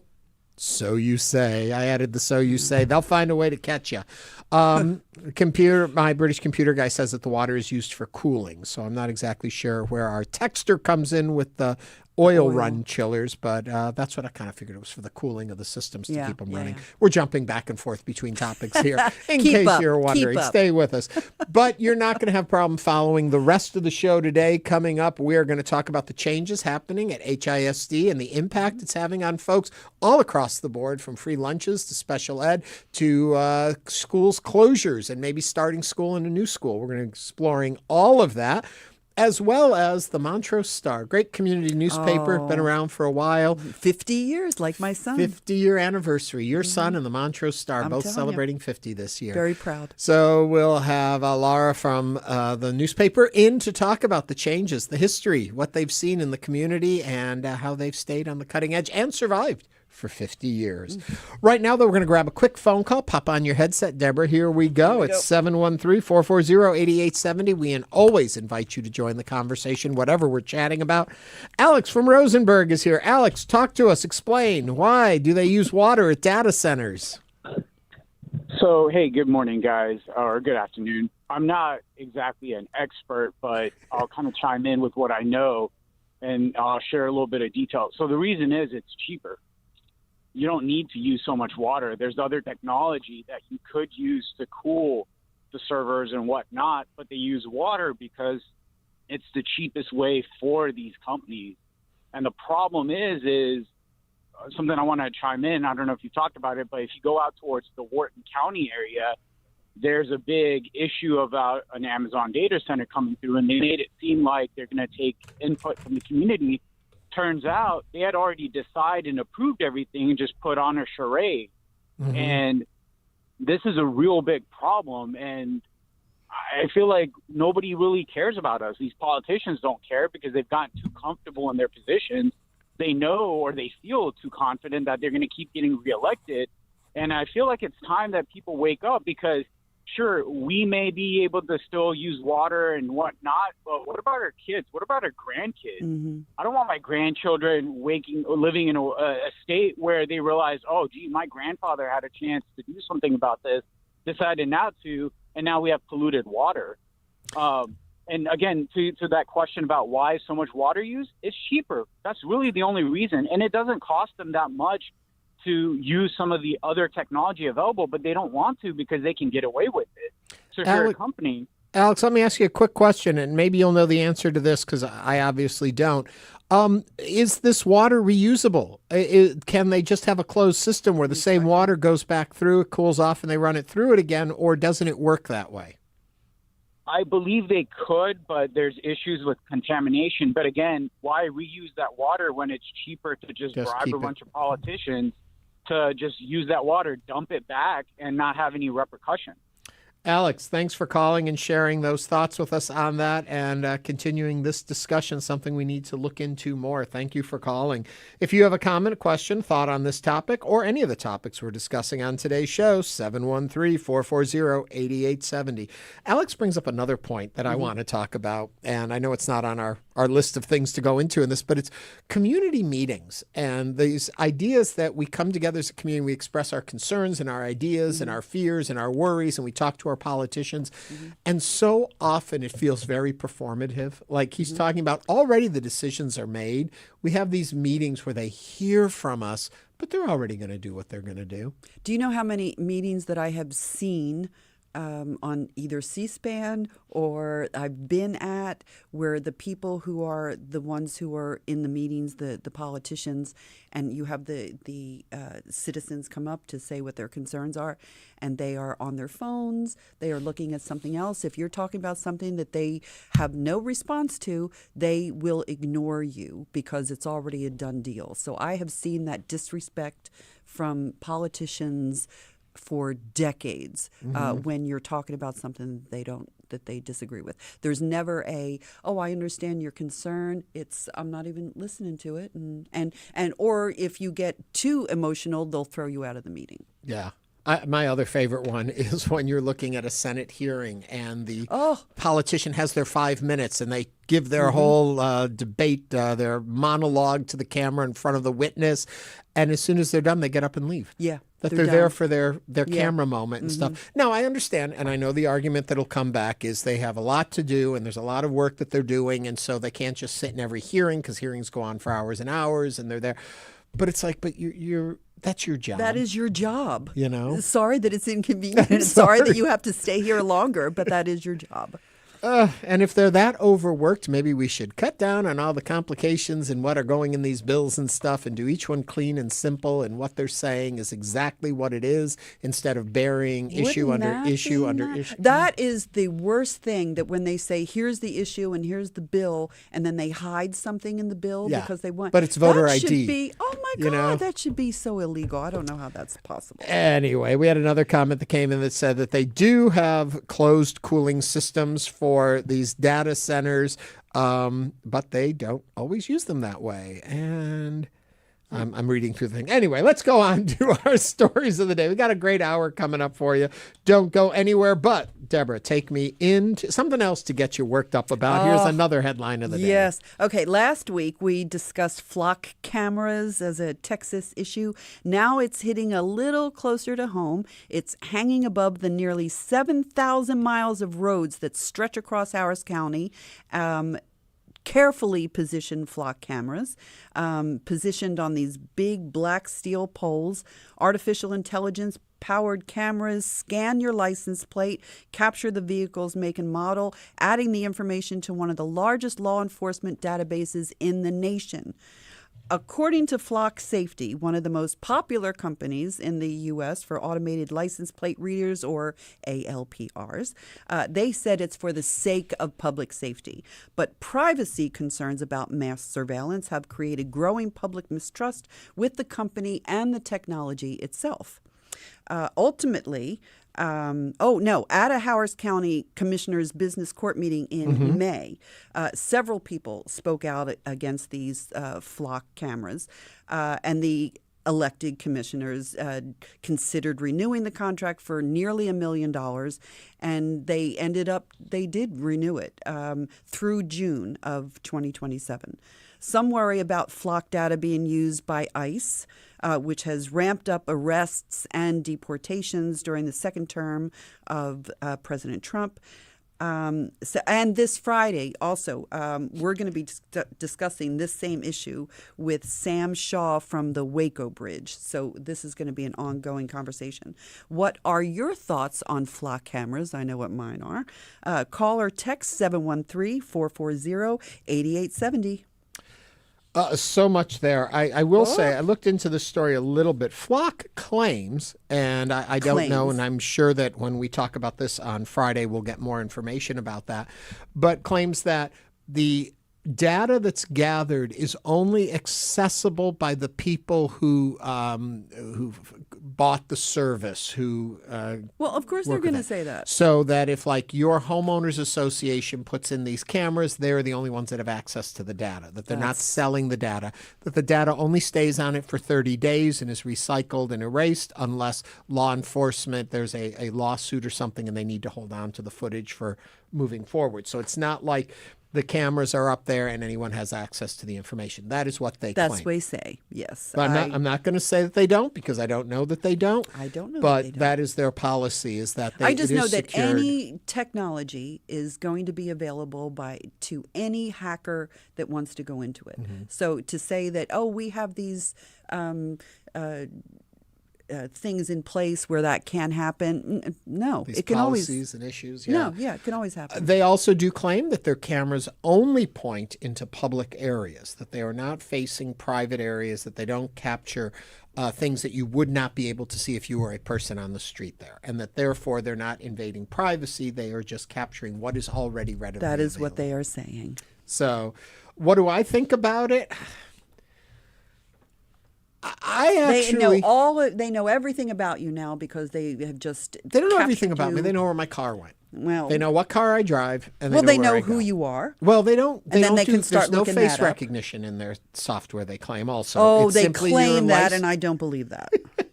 I don't believe that. They state in their website, in their policy, that it's license plates, make and models of car and stuff, but it doesn't do face recognition. But if they've got your license plate number, they can find out who the car is licensed to at least. Doesn't mean you were the individual driving the car, and it's out on the public streets. I'm not saying I'm in favor of these. I'm just saying the policies that they put forward in it, and that it's there to be able to monitor what's happening on our streets. Are we becoming too much of a surveillance society? Should we be worried about this? 713-440-8870. Does it bring to mind Big Brother? Yes. Well, we'll find out. Akela from Humble is on the phone. Akela, your thoughts? Yeah, I just think it's kind of an infringement on our privacy. You know, we're seeing a lot of police who are getting, arrested and prosecuted for abusing their power to it. And my second concern is, will employers potentially have access to this location to monitor where, folks are traveling to? So I just think it's just unsettling. We're seeing a lot of them pop up in the Humble area. So it's just a little unsettling to me. Yeah, I agree. And I think that because of everything that's going on with immigration and with ICE, I think it's a tool that they're using to benefit ICE to get more people deported. I don't think it's for public safety. I don't think it's, crime has risen. No, it has not. I think this is a very specific tool that they're using for ICE.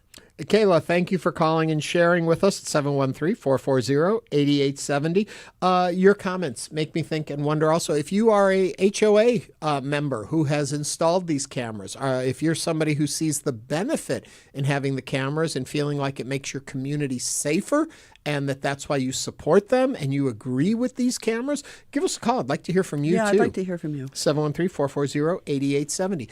I guess for me, the weird part about all this is that as what happened with the Salgado case a few weeks back with ICE and the shooting, the first thing everyone wanted people to do was go to all these security cameras, find footage of what happened. If there were flat cameras in that area, could we have pulled those up and seen what happened? We already have so many cameras pointed out into our streets and our thoroughfares and our community areas.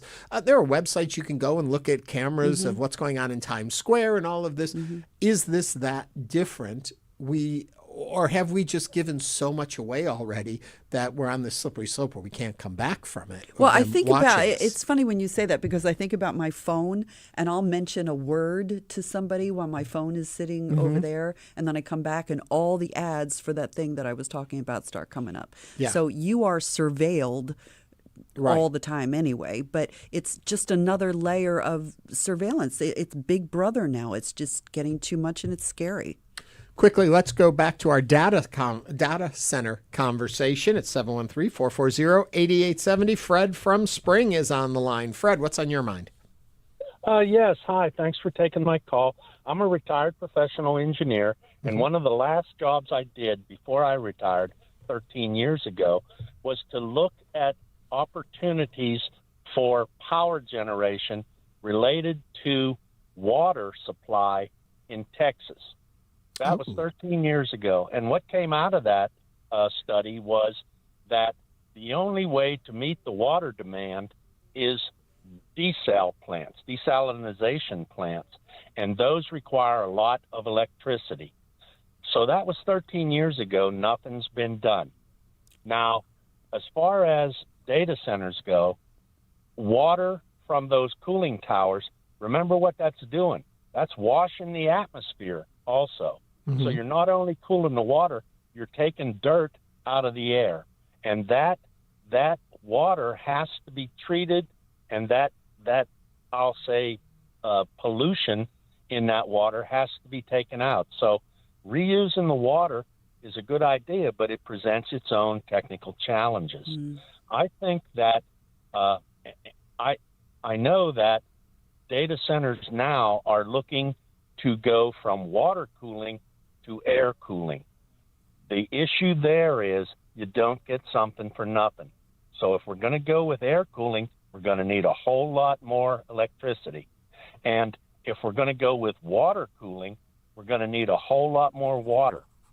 Going to need a whole lot more electricity to make that water in the desal plants. Mm-hmm. So my feeling on all this is we have an electrical problem in ERCOT that will eventually cause us a lot of heartache, because in ERCOT we cannot import or export bulk power. Right. The only thing we have is what we generate. And when these data centers lose their in-house generation, it has to be made up by the grid. And that means that the grid has to have enough spinning reserve, enough generators online that are turning but not putting power into the grid. We have to have enough spinning reserve to pick up all those data center loads. And if and when that happens, I feel like we're going to see residential curtailment of electrical power. So let's open our eyes to where we are. We had 13 years from the time that study, the water study and the electrical study were done, and nothing has been done. Fred, I got a million more questions for you, but we're out of time. I so appreciate that you called in. So do the folks on our chat group. They're all saying, praise God, an engineer called in. Thank you very much, Fred, for calling and shedding some light on this issue. We will be talking more about it in the future right here on Hello Houston. And Fred, when we do, I hope you'll call back and give us some time to grill you with questions we have as we try to understand more. Okay, HISD back in session. What does that mean for us with new changes? We're going to find out right after this as Hello Houston continues.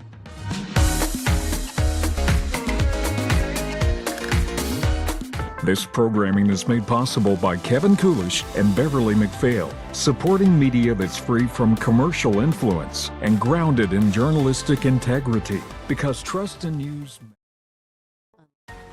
We know you value Houston Public Media. That's why you're watching right now. So take the next step and become a new member of the station you rely on. Every gift makes a difference. And what matters most right now is supporting the station that brings you the news and information you rely on. It only takes a minute to make a big difference. So join as a new member today at houstonpublicmedia.org/donate or call 800-364-8300. That 14 different types of cancer were increasing in the early onset age group, and that includes some common ones like breast and colorectal cancer, as well as uterine cancer, testicular cancer, pancreatic cancer, and several others. I'm Rachel Abrams. That's Today on the Daily from the New York Times. Listen to The Daily. That's at 7 o'clock after Marketplace here on News 88.7. Support for Houston Public Media comes from Texas Mutual Insurance Company, a workers' compensation provider committed to helping Texas communities and emphasizing safety. More at texasmutual.com/TexansGetIt. Support also from Central Market, featuring 31 years of celebrating New Mexico's Hatch chilies with fire-roasted flavor and products throughout the store. More at centralmarket.com. And support from Alley Theater, celebrating its 80th year with a season honoring 8 decades of live theater, storytelling, and artistic innovation. Season information at alleytheater.org. And now back to Hello Houston. To comment on today's topics, call or text 713-440-8870 or email us at talk@hellohouston.org. And now, Ernie Manous and guest host Deborah Hope. Hello. Today, August 10th, marks the start of the 2026-27 school year for Houston ISD, the largest public school district in Texas, in what will be its 4th year under a state takeover. And as is the case every year, the arrival of a new school year also means new changes and, in some cases, new challenges. From 12 campuses closing to cuts to universal free lunch at more than 30 schools to the reassignment of roughly 5,000 students with disabilities due to the district's special education program consolidation. The new school year brings a lot of new changes for HISD families. Joining us now to help break down the district's new school year changes is Claire Partain, a Houston ISD reporter for the Houston Chronicle. Claire, hello. Welcome to Hello Houston.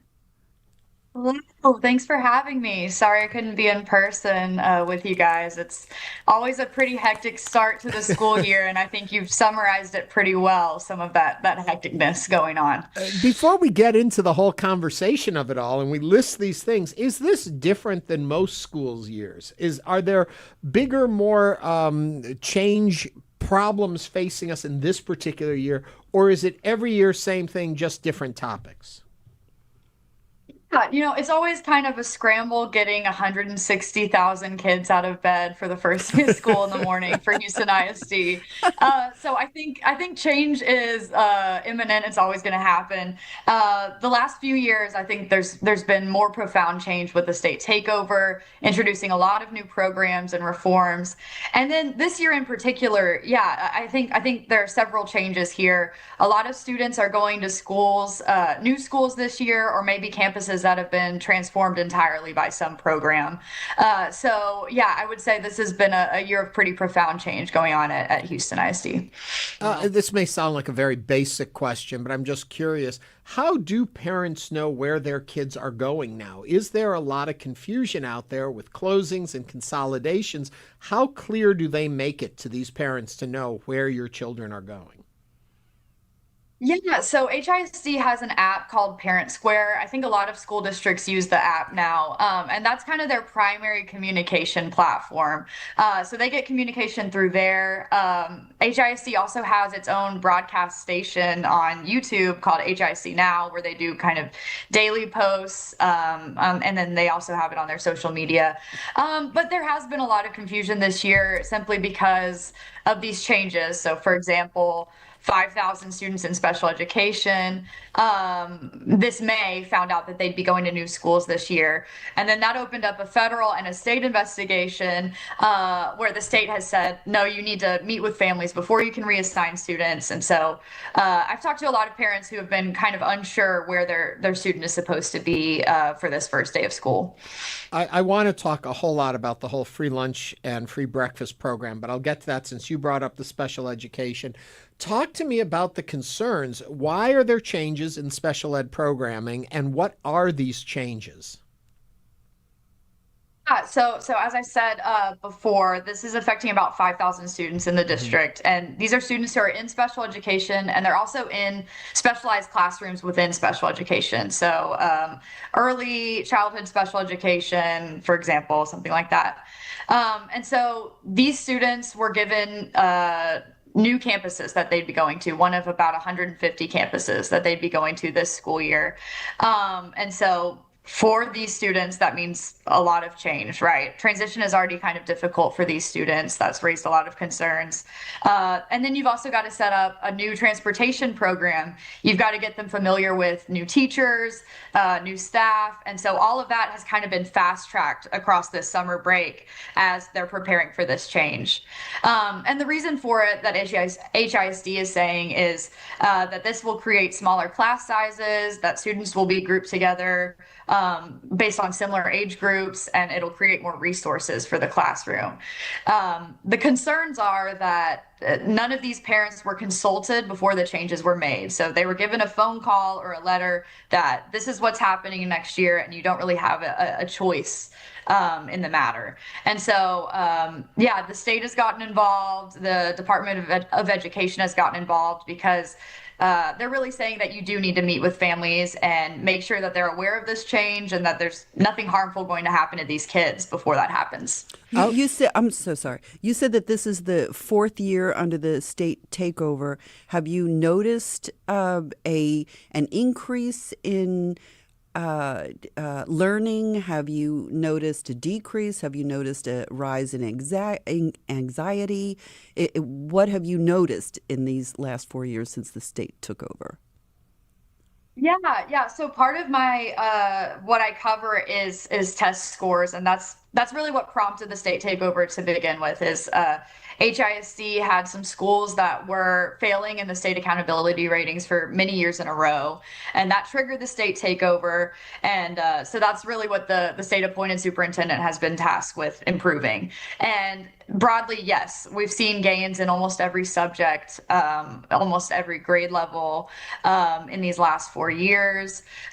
In some cases, that growth has slowed a little bit or declined this year, but still broadly seen quite a bit of improvement as far as state testing goes since the takeover began. When you talk about those gains, I'm curious, are we seeing that these gains are real gains, or is it how we're calculating what the gains are is why it's better? Yeah, that's the ultimate question. And, I try to bug as many experts as possible every time these STAR results come around and kind of unpack what's going on.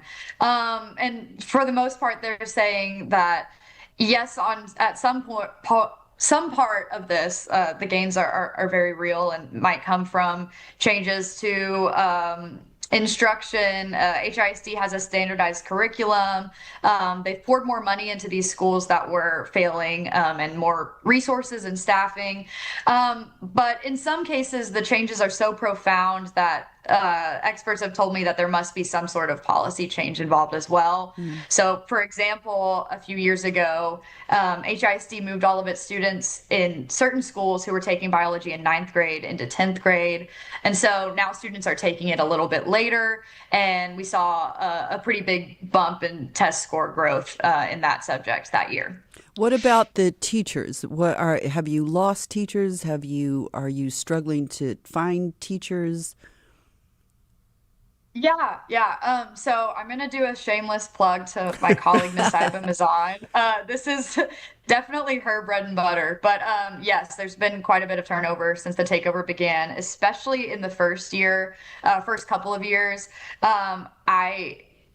I'm not positive, but I think it's been about 2/3 of HISD staff over the last few years has had turnover since this began. And so, I think the leadership kind of expected that change to happen. And so, they're saying that this is creating better instruction and people who are kind of aligned with the district's values. But yeah, there's been quite a bit of change. Can I ask if you agree with that assessment, or is that too much of a personal question? I'm going to sidestep that question a little bit, but I'll leave it to the teachers and the people experiencing this to decide.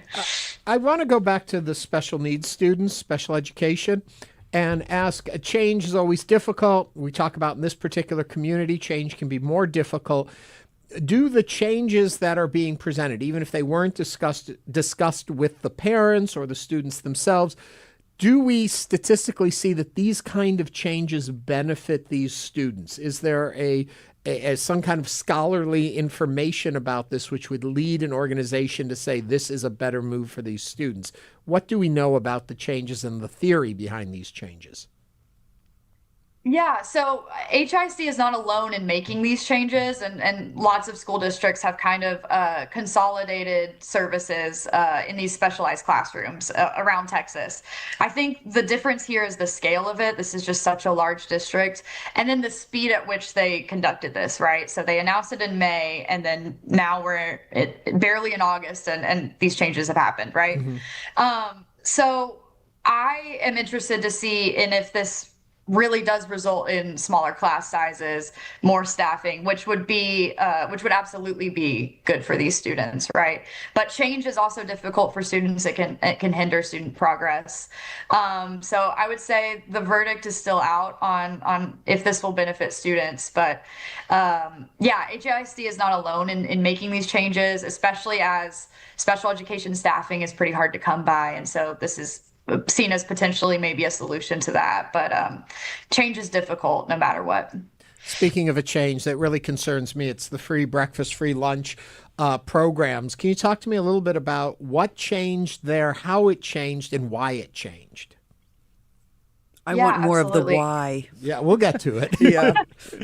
Yeah, I can get to the why for sure. So this is really an example of federal changes kind of trickling into places that you really wouldn't expect it. So in late last year, the Trump administration introduced these changes to SNAP eligibility. So millions fewer families are qualifying for these services for SNAP. And so that's also being used in school districts to see if schools qualify for CEP, the community eligibility provision, which provides any student within a school with free lunch, no matter what their income is. And so before this school year, almost every HISD school automatically qualified. So parents could count on getting free lunch for their kids every day. And because of these changes this year, now we have 33 HISD campuses where families will actually have to apply to get free and reduced price lunch. And I guess the first thing that comes to mind is the cost saving effort, that cutting these because costs too much. But the impact of students who may not have parents that are going to do the paperwork, that are going to apply, the students that are going to miss out on meals, parents that may not even know this has been a change and are not paying attention, the impact it's going to have on students. Is there any kind of safety net in the program they're putting in place? Or is it, you don't do the paperwork and you don't qualify, these kids aren't eating? So some students do still automatically qualify for free and reduced price lunch, and those are students whose families already qualify for SNAP. So some students, this will be absolutely no change for them, and those are the students of highest need. But when I talk to people who are like experts in food insecurity and child food insecurity, there's a big stigma attached to asking for help, to trying to get free and reduced price lunch. And so a lot of families don't apply, or students avoid going up to the front of the line and showing that they need that. So a lot of students will go hungry as a result, is what people have told me, and then their grades it's really go down. a shame. So, Sorry. And then their grades go down. Yes, that's absolutely a result of this. It's pretty wide-ranging effects of students don't get food, their nutritious food, their grades go down, behavior changes, mental health deteriorates. It can be a whole ripple effect of things. You talk about how the impact on the special ed classes happened so quickly. I'm curious, 4 years into this takeover, in more general terms, are we moving away from emergency responses and knee-jerk reactions into longer-term planning, or are we still seeing, like with the special ed, policies are coming down and just being implemented very quickly? Yeah, I think, part of the Houston ISD leadership's mindset has been that we need to make these changes quickly because students need it and we don't have time. A few years pass and kids graduate and they don't receive certain services. So that's kind of been the ethos behind a lot of these changes. And one example that comes to mind, aside from special education, is the 12 campuses that closed this year. And so back in the last fall, HISD said, we won't be closing any campuses next year. No one has to worry about that. A few months pass and suddenly 12 schools are closing, and they said, enrollment has declined so much, these facilities are so old that we're going to have to do it. And I think that was another example of, HISD is not alone in needing to make changes due to enrollment declines, but kind of the speed and the whiplash really gets to parents. And so it caused quite a bit of uproar in the board meetings and protests and all kinds of things that we covered. So I think this is something that has happened with HISD as they kind of try to they're tasked with rapidly changing and transforming a huge school district to exit the state takeover. And so speed has become a big part of that. Do you anticipate any lawsuits from parents who are like, this is just wrong and my child has been kicked out virtually of this program? And do you anticipate any of that? I'm not sure if I anticipate that for the school closures, but I know with the special education changes, there have been dozens of parent complaints with the state and with I just the wonder what the Department of recourse Education. is. I just wonder what the recourse is. Yeah, that's been interesting too, and it's a good question. The state took over the district, and then they started an investigation into the district, right? And so then they're threatening more state sanctions if HIC does not make these changes to special education. So it's kind of the state fighting the state. And so a lot of people aren't sure what those sanctions would be if HIC was found to be violating that. So, it's a great question. And I wish I had the answer to that too. Well, Claire, it is just the beginning of the school year. I hope you'll come back in a few months and we can look and see, did these changes impact in a positive way the students and student outcome? Maybe we won't know that quickly. Maybe it's something long term. But thank you for keeping an eye on this story, and I hope you'll come back and join us. Yeah, absolutely. Thanks for having me. Thank you. Claire Partain is the HISD reporter for the Houston Chronicle. Coming up, it's time to celebrate. Ooh. Montrose Star celebrating 50 years. 50. As Hello Houston continues.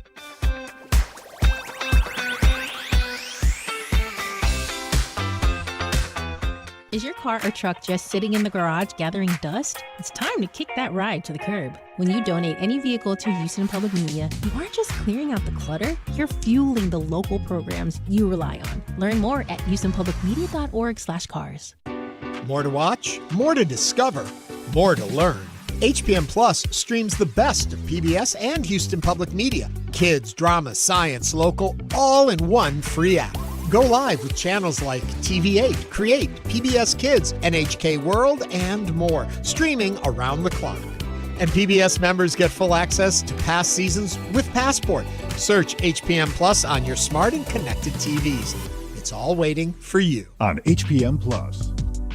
Paper checks might feel a little bit vintage nowadays, kind of retro, but that's not necessarily bad.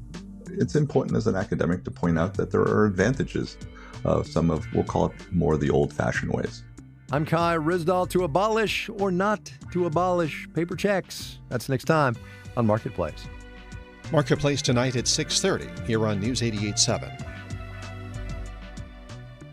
Boy Throb is an unconventional boy band, partly because one member has never physically met his bandmates. We need 1 million followers for me to get a visa so I can sing and dance in America. After almost a year of campaigning on social media, Boy Throb is bringing its fourth member to the U.S. I'm Elsa Chang, the band's quest for a visa on All Things Considered from NPR News.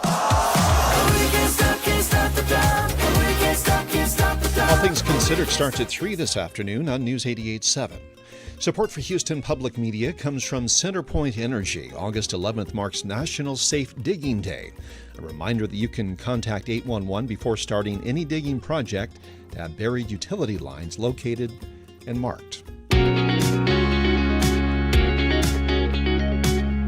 now back to Hello Houston. To comment on today's topics, call or text 713-440-8870 or email us at talk@hellohouston.org. And now, Ernie Manous and guest host Deborah Hope. Founded in Houston in 1976, the Montrose Star has spent 5 decades documenting the people, stories, and events that have helped shape Houston's LGBTQIA+ community. As one of Texas' longest-running LGBTQ+ publications, it's marking its 50th anniversary this year. Woo-hoo! All while continuing its mission of connecting readers through news, arts, entertainment, and culture. Joining us now, a dear friend, Laura Villagran is with us. She is the publisher of the Montrose Star. She's here to talk about the publication's legacy, its impact, and what's yet to come. Oh, big things in store. Big things in store. So great to see you both. It's so nice to see you. Thank you. The Montrose Star, it's gone under different names, but has been consistent as a publication through 50 years. Unheard of in today's day and age when it comes to publishing. What's the secret sauce? What's the key to the success, do you think? I think love and commitment. Yeah. You can't explain it because 2010 almost saw the end of the Montrose Star. Yeah. Many publications went under as a result. We're a venue, events-oriented publication, and that was the end of that. Yeah. When March 2020 hit, We were prepared that March 18th would have been our very last issue. But we hung in there. We missed a few months, but we came back, and perseverance and, again, love and commitment to this wonderful community kept us going. Here we are. The shift in the digital age over to being online, how has that changed the work you do? It absolutely, completely radicalized the way we do business. But there's still something about holding your paper. I'm old-fashioned that way. I don't even like to read a book on an e-reader. I like to have the book. Oh, I have to have the book. Mm-hmm. Yeah. Mm-hmm. Me too. It's been a wonderful paper. I've in full disclosure, I've been in and out of the pages of the paper over the years. I've written for you an article here or there. You even made me a cover boy back on the Gay Lesbian Yellow pages back in the day. I'm holding it up to the camera. I don't know if they've got it there because you brought that in to show me. So. Yes, and that's 16 years. You've been in this business 30 here at the station. Here at the station, 30 years. It's incredible. Yeah, scary. Anyway, I see you looking wistfully at your picture when you were thinking, who is that young boy on that magazine? The smooth, tight skin on that face. Take me back to 1976, and I know you weren't at the paper back then, but the environment in which the paper grew out of. Remind people how important it was in that period. Why you needed it. Yeah. Well, this is the baby that came to us from Henry McClurg. Mm-hmm. He was a wonderful, brilliant, genius, and he started the publication. Let me back up. 2 years prior to that, he started another gay publication called Contact. Strictly men, a lot of nudity, it was a social guide for gay guys. Mm. And 2 years late, he ended up selling it to The Advocate, like within a year. It was fabulously successful. So The Advocate took it on. He stayed on with The Advocate for a year. And then he he didn't like working for anybody else. Yeah. So then he started The Star in 76. Remember, back then, we had nobody was out. You weren't even out at work because it was not cool to do so. Yeah. Oh, you could lose your job. Yes. Exactly. Without even cause or whatever. But so 50 years ago, when Henry started this, remember, no gay out politicians. Mm-hmm. You were not out. So the only places that we had to socialize were the gay bars. And Henry again started The Star with that in mind. His first issue, every bar advertised. And we had clothing stores. I don't know if y'all remember Union Jack. It was so popular. And so many other businesses.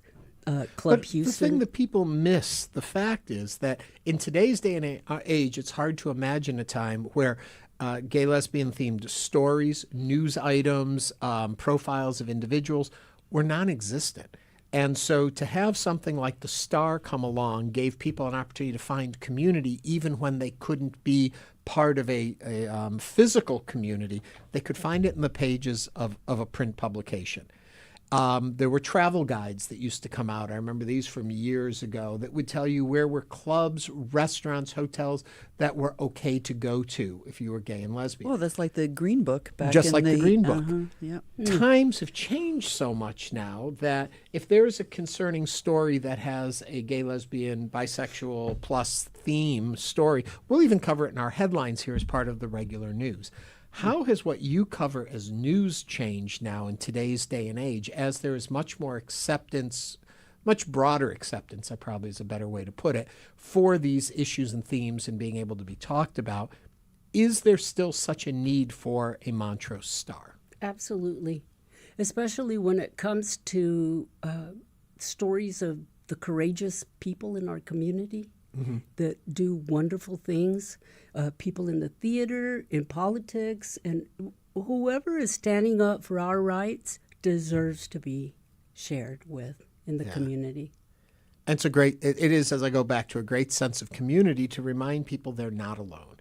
And especially after the pandemic, when so many people felt isolated and out of touch with each other, to have a publication.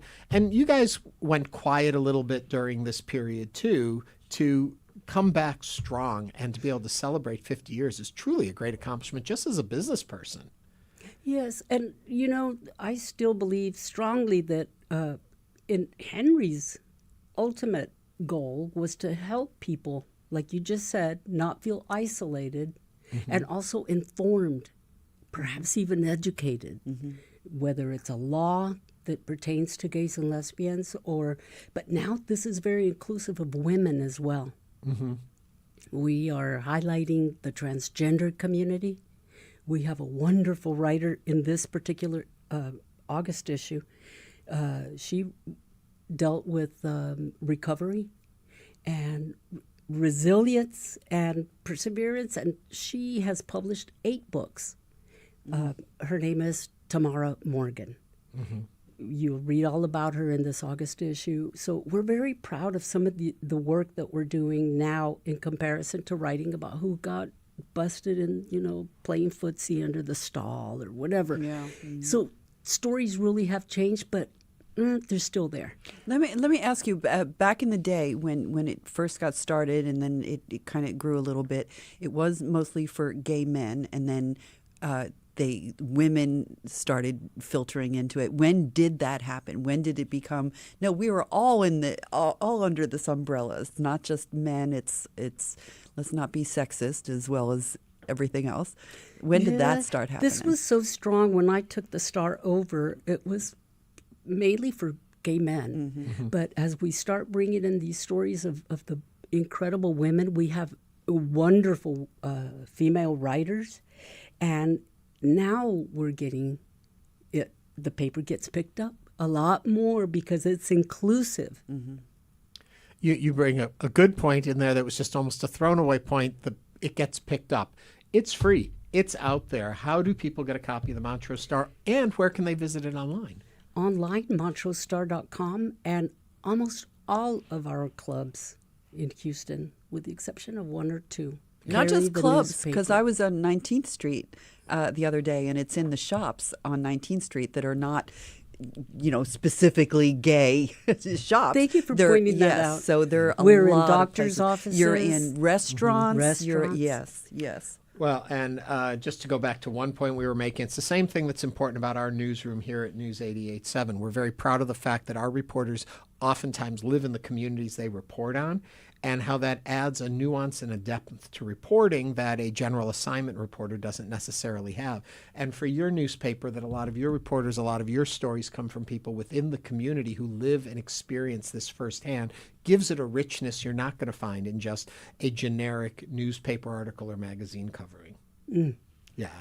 Laura, thank you so much. And it's such an honor. Hitting 50. Congratulations. Oh, my gosh. Thank you so much. And the next 50, I may not be here for the next interview, but our next generation. I'm planning on being here. I won't. I'm gone in 10 So you years, better be here with me. Such a joy. Thank you so much, Laura, for coming in. And, of course, the Montrose Star celebrating 50 years as a part of our community. 50. 50. Yes. 50. Thank you for coming in. Thank you all for listening. Deborah, thank you for sitting in with me Thank you. today. It was so much fun. I'm very excited about this week, and I'm very excited for Tessa on Monday. Tessa will be here next Monday. She starts her reign of terror with me right here as a regular co-host on the show. Tomorrow, Courtney Markowitz is going to be joining me in the guest host chair. And until then, join us back here on News 88.7 for Hello Houston. Thanks for listening to Hello Houston. Join us every Monday through Friday from 11 a.m. to 1 p.m. to talk all things Houston. The Hello Houston production team includes Garrett Bowman, William Menivar, Laura Walker, Jen Altide, Todd Holslander, Jayla Rhodes, Mark DeClaudio, Tom Carter, and Jim Kovacic. For the latest in local news, subscribe to the Hello Houston daily newsletter at HoustonPublicMedia.org. Hello Houston is a production of Houston Public Media. The opinions expressed by the guests of this program are solely their own and do not represent the views of management, staff, or underwriters of Houston Public Media. This is News 88.7. Support for Houston Public Media comes from Miller Outdoor Theater, where performances bring together audiences from across the Houston area. Programming includes cultural celebrations, concerts, and family events. MillerOutdoorTheater.com. This is your NPR station, KUHF Houston, News 88.7. It's 1 o'clock. Funding for Here and Now comes from MathWorks, maker of MATLAB and Simulink for engineered systems. MathWorks, accelerating the pace of discovery in engineering and science. From NPR and WBUR Boston, I'm Scott Tong. I'm Indira Lakshmanan. It's Here and Now. Coming up, Israel's Benjamin Netanyahu rejects the peace plan from the Trump administration. So what's next for the Gaza Strip? Also, younger siblings tend to make less money and get less schooling than firstborns. Why? A new study explores a germ theory. When an infant has an older sibling, that baby is 2 to 3 times more likely to be hospitalized for a respiratory illness in their first year of life. And teachers have quit at alarming rates in the years since the pandemic. How is that affecting education? High-need schools typically have higher rates of teacher turnover. That gap between high poverty and lower poverty schools and teacher turnover increased. Coming up, Here and Now. After this news. Live from NPR News in Washington, I'm Louise Schiavone.